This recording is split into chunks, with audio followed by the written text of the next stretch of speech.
Appearance on Dion's Daily Dose does not imply endorsement from or by any candidate or guest. The views, thoughts, and opinions expressed by Dion Bergeron or Dion's Daily Dose are his own and do not represent the views, thoughts, and opinions of any guest. Material and information presented is for general information purposes only. The Dion's Daily Dose name in all forms and abbreviations are the property of its owners, and its use does not imply endorsement of or opposition to any specific organization, product, or service. If you'd like to support the show, please visit our Patreon at patreon.com/Dion's Daily Dose.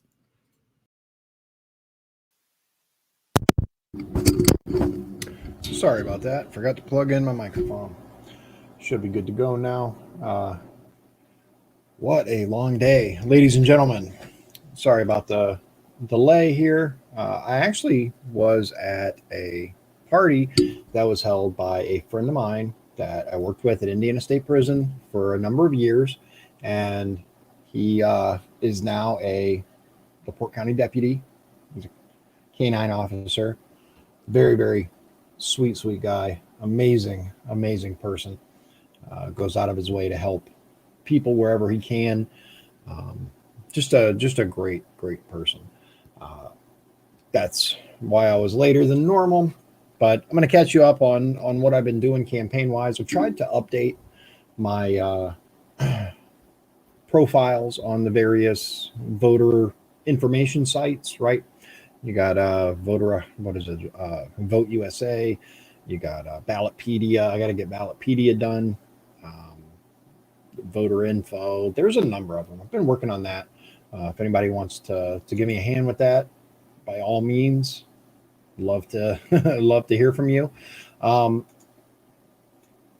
If you have free time,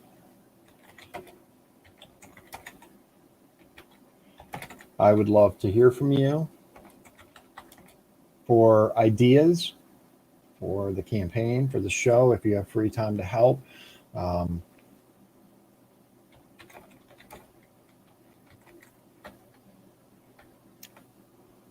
Can use all the help I can get. I do have some volunteers, but they're getting stretched pretty thin. They have a lot on their plates. I have a lot on my plate.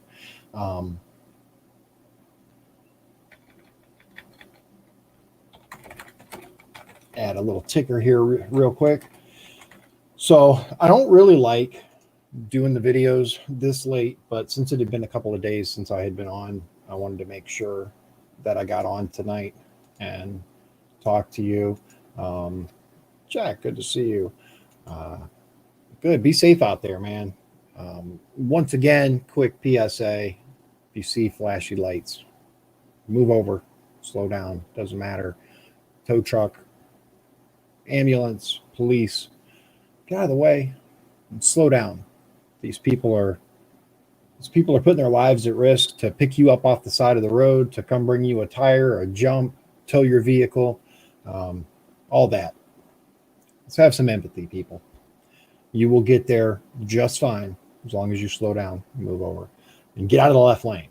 But that aside, so I actually got my second mailer today since I, got caucused in to run for this race. My second one already, which is interesting because my understanding is prior to this, there weren't any mailings. This is certainly the first one that I've gotten. So interesting. Yes, Jack, that's a fantastic point. It is crazy out there. Stay alert, stay alive. There are people driving just insanely, just absolutely bizarrely. It doesn't make any sense, cutting in and out, weaving, slamming on the brakes for no apparent reason. I don't know what's going on, but it seems like some people have lost their minds out there. Slow down a little bit. It will.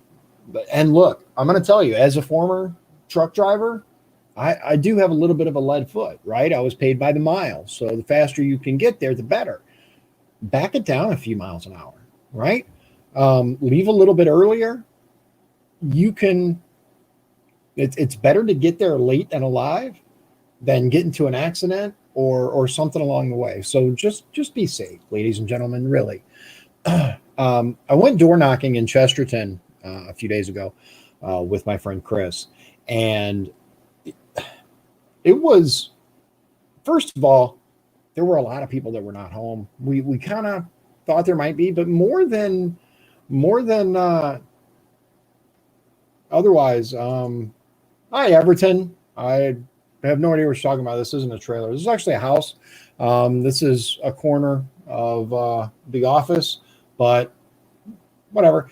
I have a flag outside. I have a flag inside, but you know, everyone's entitled to their opinion. I live right by Trail Creek, but whatever. Um, and here's the thing: even if I did, you don't have to apologize, man. It's all good. Here's the thing: even if I did live in a trailer, it would probably be mine, right? There's absolutely nothing wrong with mobile homes. I lived in one for a few years, rented it, and are they as good as a on foundation? I mean, it depends on what your definition of good are. Is they're definitely significantly cheaper, so they're affordable housing. In many circumstances, that's all some people can afford. Um, I certainly have nothing against those people that's all they can afford. Exactly, a home is a home, and that's what it's about, man. Um, but we went knocking in Chesterton, and we ran across a little old lady who super sweet, and she had her door open. I knocked on the door. Actually, I called to her before I got up there because I didn't want to scare her. The door was open, and I figured she was either had just come in or, airing the house out or whatever. And so I called up as I walked up, and I could see her come into view. And I said, hi, I introduced myself. And she said, oh, okay. Well, tell me a little bit about what you're running on. So I did. And she said, so are you, because she's like, do you have contact information? I said, yes, ma'am, I have my card. Can I, leave it for you? And she's like, well, I don't want you coming in the house. I was like, no, ma'am, no, ma'am. I'm not going to just walk into your house. I can put it in your mailbox if with your permission, and that's something too. It's kind of a little sidetrack. You can't put stuff in people's mailboxes unless they tell you to. Just for those people that are out there like passing out flyers and stuff, don't put it in the mailbox. That's federal. That's a whole other issue. But anyway, she was like, she asked me a good question. And what she said was, she said, how is it going to work moving forward with the mail-in ballots? And I said, what do you mean, ma'am? She said, well, is it safe? And I said, define safe. Well, is my vote going to be counted? I said, yes, ma'am, I believe so. She's like, because the way that the president talks, I'm concerned about voting remotely by a mail-in ballot because he doesn't trust them. But I don't know if he's telling the truth. And, it did bring up a point to me, a really good point. We have the media on a completely different track than the president of the United States. And regardless of how you feel about either one of them, we have people, remember, she was probably in her 80s. And these people for many, many, many years have been able to watch the news and get relatively good information. And now she's confused and she's afraid. She's afraid of COVID. And that's what she said. She said she came back from the doctor and asked the doctor if she should go get her hair cut. And her doctor's like, get that. So what she said was, if I can't even go get a haircut safely, how can I go to the voting booth safely? And when your own doctor tells you, you probably shouldn't go get a haircut because it's probably safer just to go home, I think that's a reasonable response, especially from someone at high risk. We're not talking about like me, in my 40s. We're talking about a very sweet old lady in her 80s who is absolutely terrified of this virus. And remember, we have the news that's just pushing it, pushing it, pushing it. And that's a good point, Chris. He says a difference between mail-in and absentee, and there is a difference, right? And I told her, I said, if you have a legitimate reason to need a mail-in ballot due to health, due to concerns, then you should absolutely request an absentee ballot. Um, you should do so. And that's something that I want to make sure everyone understands. For those people who are at very high risk, my grandmother, she had lung cancer and she only has part of one lung, right? She's got one lung and then part of another, like half. All right, so one and a half lungs, I guess. Um, I think she should get a mail-in ballot. Um, this virus is real. It is, out there, and we know that it affects those people with pre-existing conditions, especially the elderly. So those people, I think, absolutely should be able to get an absentee ballot, mail-in ballot, whatever.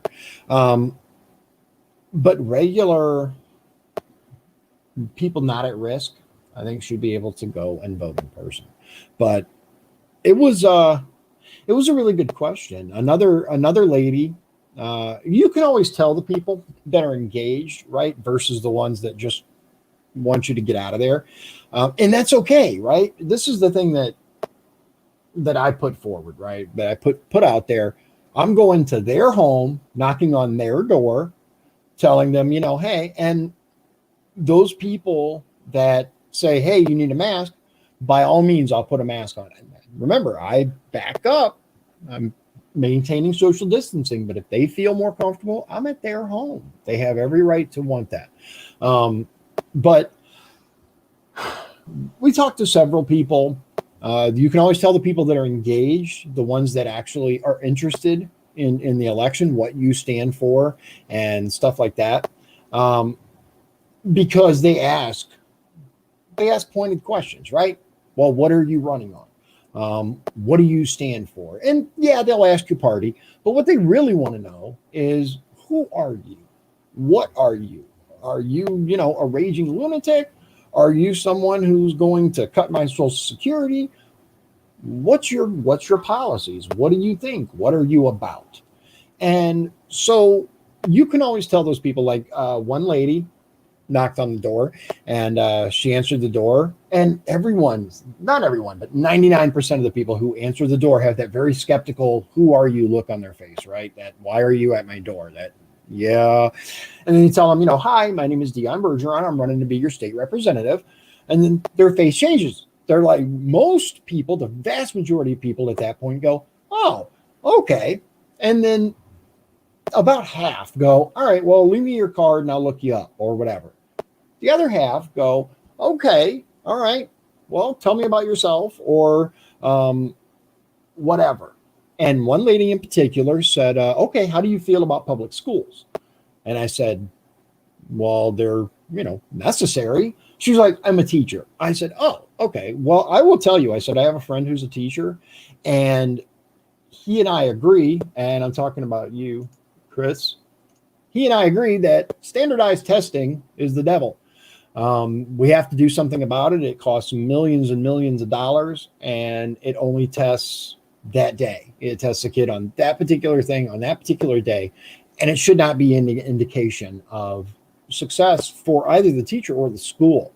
And she was like, okay. I said, she's like, pretty much every teacher hates them.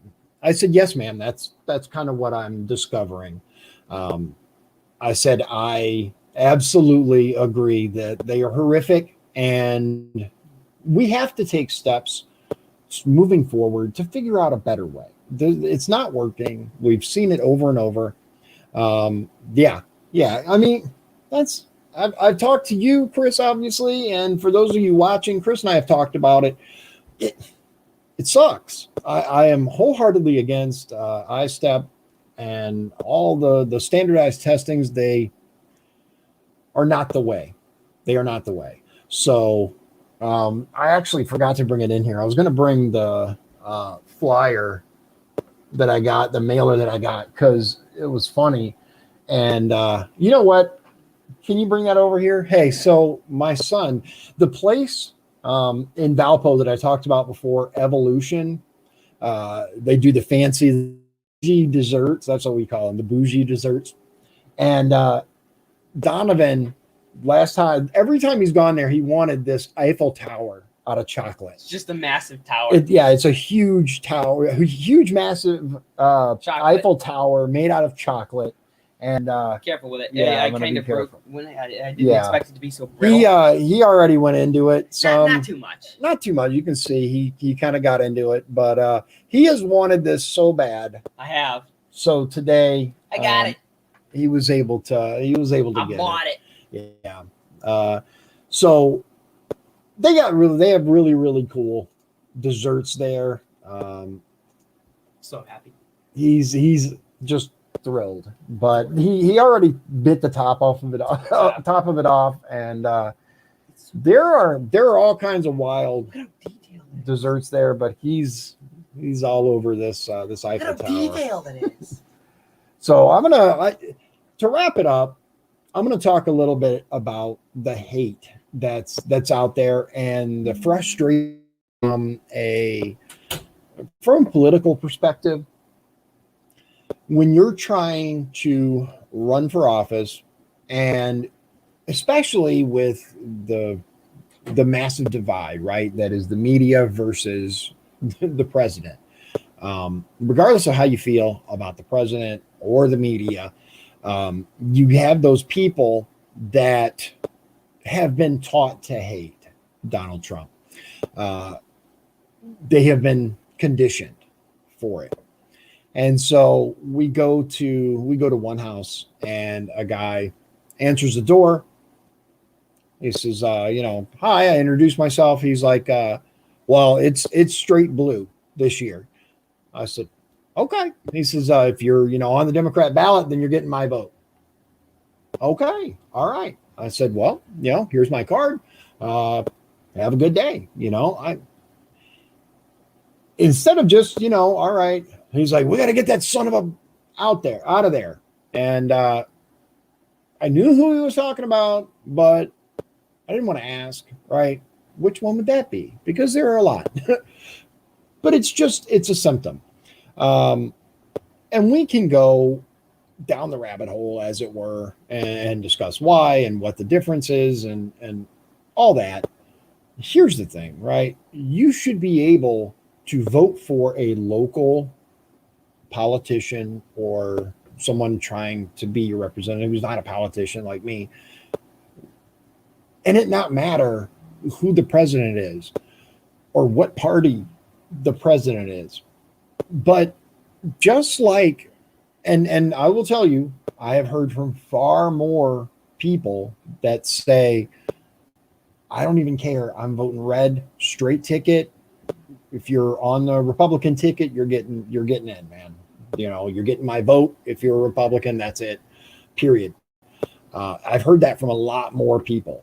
But the sad fact is we have become such a dual party, black and white society that it doesn't even seem to matter what someone's views are. It doesn't seem to matter what someone's what their belief system is, what they're going to bring to the table, how they're going to vote. It doesn't matter, right? They're just going to vote for the party. And I think that's just as bad. It's just as destructive. It doesn't matter which way you're voting. Chris says, I had 3 people who were just flat out nuts. They went off on me because I was R. My total is 2. I've had a couple of people who were like, I'm going to look into you, but if I find out you're too far right, then I won't be able to support you. I can understand that, right? I can respect that. At least you have, kind of a belief system, a view. But there was one guy in Long Beach, of all places, that, excuse me, I get my eye itches, that he answers the door and hi, blah, blah, blah. He says, Democrat or Republican? I said, I'm a Republican. And he says, then I have no use for you. You guys should be ashamed of yourselves.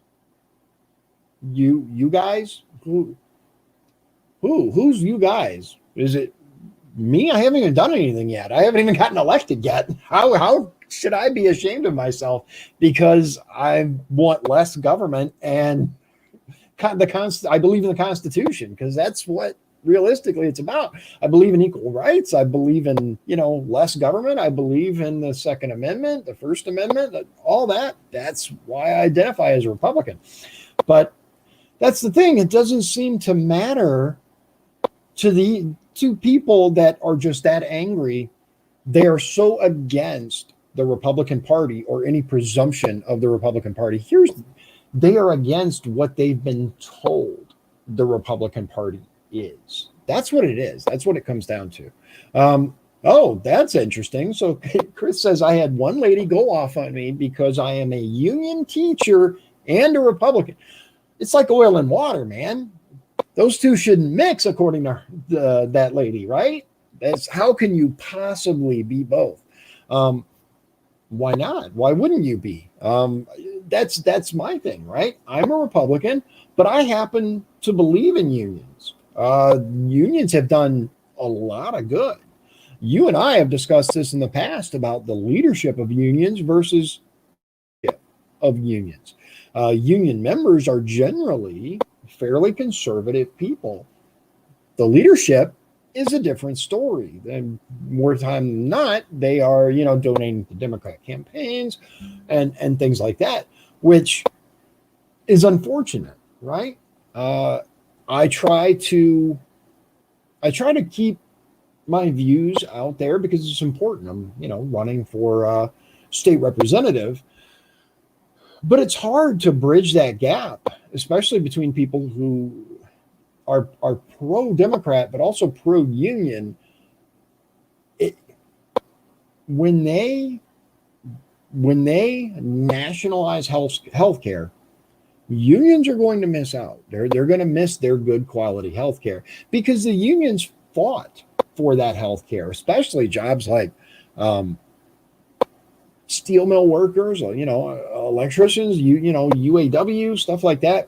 The unions fought hard for those healthcare benefits. It's one of the best things about working at the mills and other manufacturing jobs.